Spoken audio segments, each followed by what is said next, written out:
अंधभक्तों से तुम्हारे से एक सवाल है, सवाल थोड़ा ध्यान से सुनना। मुख पुत्रो गोबर खानी मूत्रपणी प्रजाति, तुम्हारे से एक सवाल है। 99.99% है ये मुख पुत्र गोबर पुत्र ही क्यों मिलते हैं देश से गद्दारी करने वाले। इतिहास उठा कर देख लो, तुम्हारा ही नाम क्यों आता है। इस सवाल का जवाब जरूर देना। अब बात पाते हैं, जब अगर आप किसी काम के ऊपर मेहनत करते हो और आपका काम सफल हो जाए, जैसे गोबर खानी मूत्रपीणी प्रजाति करते रहते हैं चिंटू राष्ट्र चिंटू राष्ट्र, हालांकि ये कहीं आसपास भी नहीं है, लेकिन इन लोगों ने अपना नाम जरूर मशहूर करवा लिया। क्यों मुखपुत्र करवा लिया ना अपना नाम मशहूर तुमने। अब संसद से लेकर सड़क से लेकर और संसद तक बात पहुंच गई। अब तुम्हारे को हिंदी में तो समझ में आता नहीं कि गोबर खानी प्रजाति है कौन सी। चलो इंग्लिश में सुना देते हैं तुम्हारे को, ठीक है ना, इंग्लिश में। अंधभक्त।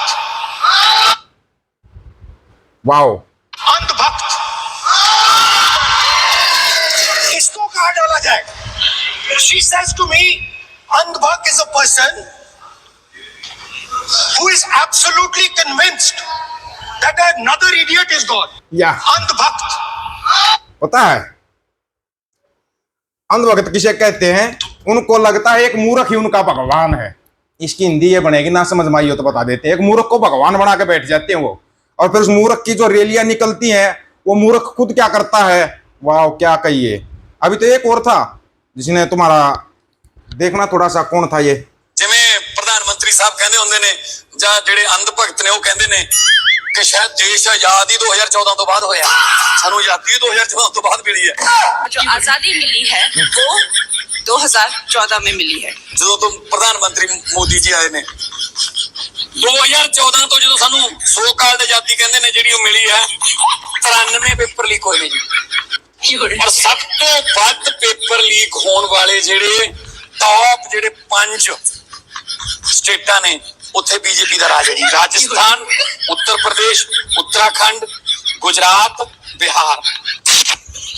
शाबाश, लगे रहो अंधभक्त हो, लगे रहो। अब तुम्हारे बच्चा तुम्हारा प्याऊ प्याऊ, वैसे तो उसका जोड़ा उठने वाला है ये सबको पता है, लेकिन तुम्हारा प्याऊ 2014 में देश पर कर्ज था 46 लाख करोड़, और आज मेरी मेहनत देखो 300 लाख करोड़। क्या मेहनत है। खजाना अडानी अंबानी के घर गया, मंत्रियों को इतना सेट कर दिया कि 1000 साल तक उनकी औलादे भी अय्याशी कर सके। फॉरेन ट्रिप भी चालू, मीडिया भी काबू में, और जनता वो आज भी राशन और ईएमआई में डूबी हुई है। अंग्रेज ऊपर से लूट कर गए थे, मैं अंदर से सिस्टम बनाकर लूट रहा हूँ। शाबाश, तालियां थालियां बजाओ, तुम ताली थाली बजाओ, ठीक है ना, ताकि तुम्हारी समझ में आ जाए। मोदी ने क्या किया तो उनको बता देना। देश का पहला ऐसा, सुन लेना, अपने मुंह से बताता इसने 12 साल में क्या किया। तुम तो नहीं गिनवा पाए, आज इसके काम गिन लो। प्रधानमंत्री बना जिसने 1 लाख सरकारी स्कूलों को बंद करवा दिया। मैं देश का पहला ऐसा प्रधानमंत्री बना जिसने 65 रुपए का पेट्रोल बड़े प्यार से 100 रुपए के पार पहुंचा दिया। मैं देश का पहला ऐसा प्रधानमंत्री बना जिसने 400 रुपए की एलपीजी को 1000 रुपए के पार पहुंचा दिया। मैं देश का पहला ऐसा प्रधानमंत्री बना जिसने धड़ाधड़ पेपरों को लीक करवा दिया। मैं देश का पहला ऐसा प्रधानमंत्री बना जिसने देश के कर्ज को 55 लाख करोड़ से बड़ी प्यार और मेहनत से 300 करोड़ के पार पहुंचा दिया। मैं देश का पहला ऐसा प्रधानमंत्री बना जिसने लोगों की गाड़ियों में डीजल का जूस भरवा दिया। मैं देश का पहला ऐसा प्रधानमंत्री बना जिसने सारी मीडिया को ही खरीद लिया। मैं देश का पहला ऐसा प्रधानमंत्री बना जो अमेरिका के इशारों पर नाचता रहा। मैं देश का पहला ऐसा प्रधानमंत्री बना जिसने बड़े बड़े भ्रष्टाचारियों को मुख्यमंत्री बना दिया। फिर भी लोग बोलते हैं मेरा बाप मोदी है। शाबाश, यही सुनना था तुम्हारे से।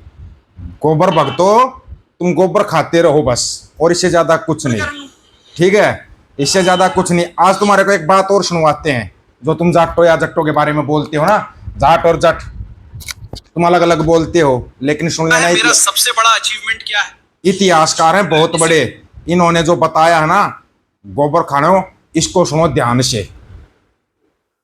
जी लक्षण ਇਹਨਾਂ ਦੇ ਵਿੱਚ ਹੈਗੇ ਸੀ, ਜਿਹਦੇ ਚ ਇਹ ਸੀ ਜੱਟ ਹੈ, ਜਿਹੜਾ ਜੱਟ ਹੈ ਉਹ ਗੁਰੂਆਂ ਦੇ ਲੜ ਜ਼ਿਆਦਾ ਵੱਡੀ ਗਿਣਤੀ ਚ 5ਵੇਂ ਪਾਤਸ਼ਾਹ ਵੇਲੇ ਲੱਗਿਆ।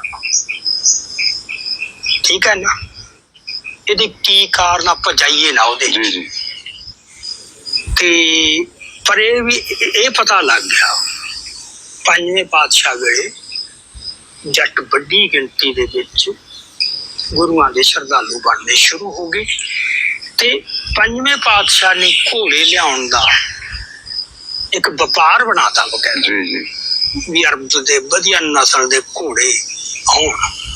ਉਹਨੇ ਖੇਡ ਤਾਂ ਕੋਈ ਵੱਡੀ ਸੀ, ਸਾਡੇ ਮਤਲਬ ਇਹ ਗੇਟ 'ਚ ਨਹੀਂ ਆ ਸਕਦੀ।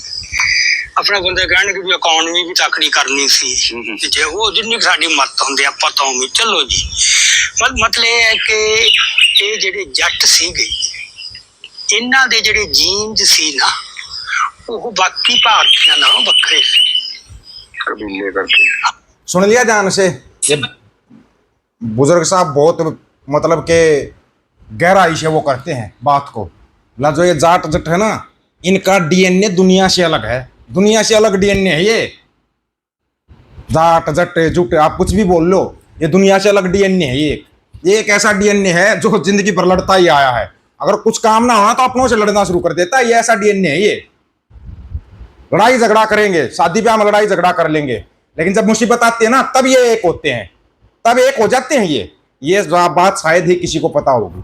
मुसीबत आने पर ही एक होते हैं, वो चाहे किसान आंदोलन हो या जो तुमने अभी करवाए हैं, जितने भी सिस्टम करवाए हैं सबका पता है, ठीक है। तो तुम जो इसमें उलझे रह गए मेरे ख्याल में, तो मेरे को तो यही लग रहा है। दो लत्तां एक लगी, एक तो जी एक लत्त दो गोलियां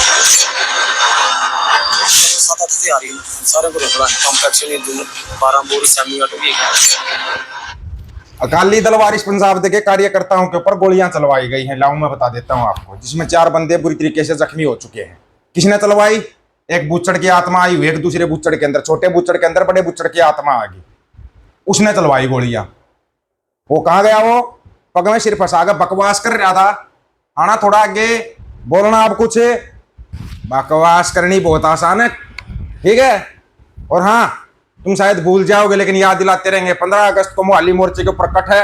15 अगस्त का ही शाम को फुटबॉल का मैच है और 16 अगस्त को वोटिंग है, क्योंकि वहां से अलग ही सिस्टम बैठा हुआ तुम्हारा, पता है। उसके लिए अमेरिकन मीडिया में एक न्यूज आई है, जो वोटिंग है उसकी, वोटिंग की न्यूज बता रहे हैं तुम्हारे को, थोड़ा ध्यान से सुन लेना। वहां की एक विदेशी महिला पत्रकार है। इंडियाना पुलिस में सिखों की कार रैली क्यों हुई? खालिस्तान जनमत संग्रह का विस्तृत, ये इसका नाम है भाई, Marissa Mador, Indianapolis Star. Indianapolis क्षेत्र में रहने वाले सिख 16 अगस्त में एक अनौपचारिक जनमत संग्रह में मतदान करेंगे, जिसमें भारत के भीतर अलग देश की मांग की गई है, जहां सिख बिना किसी उत्पीड़न के रह सकें। और ये तो चला हुआ है, पंजाबिस्तान तुम्हारे बीच में, वो बलोचिस्तान बनेगा या पंजाबिस्तान बनेगा, कहाँ खालिस्तान बनेगा, कहाँ हिंदुस्तान बनेगा, कहाँ कौन सा स्थान बनेगा, कहाँ कौन सा स्थान बनेगा, तुम इसी में उलझे रह जाओगे, तुम्हारे को पता ही नहीं लगेगा। वैसे कोई मंदिर बचा है क्या? LIC भी बेच दी, LIC बेच दी, 31,000 करोड़ रुपए कमा गया LIC को बेच के। ये लास्ट का समय है, बेचता जा रहा है, 1 लाख स्कूल, सरकारी स्कूल बेच दिए, सब कुछ बेचता जा रहा है। ये बेच ब्याज के अपना झोला भर के और रफू चक्कर हो जाएगा। अनपट पटवारी बस्ता भारी, एक ऐसा थोपर क्या है, मोगली नचनिया, इस नचनिया के चक्कर में पूरा देश बर्बाद हो गया और नचनिया संसद में नहीं आ रहा। देखो कमाल की बात देखो। लेकिन इस पूरे प्रकरण में एक आदमी गायब है, अगर आपने ध्यान दिया हो तो। टकला चाणक्य कहाँ है, किसी को पता है? क्योंकि अंदर खाते सरकार का कबाड़ा हो चुका है, उसको समेटता फिर रहा है। आप लोगों की क्या राय है? अपनी राय रखना आपका अनुसार रहेगा। सभी साथियों को राम राम, नमस्कार, आदाब, सत श्री अकाल। वीडियो को ज्यादा से ज्यादा शेयर, चैनल को सब्सक्राइब, बेल आइकन को दबाना दोस्तों। हक और सच की बात हम करेंगे, वीडियो को शेयर करने की जिम्मेदारी आप लोगों की है। गज के आखो, वाहिगुरु जी का खालसा, वाहिगुरु जी की फतेह।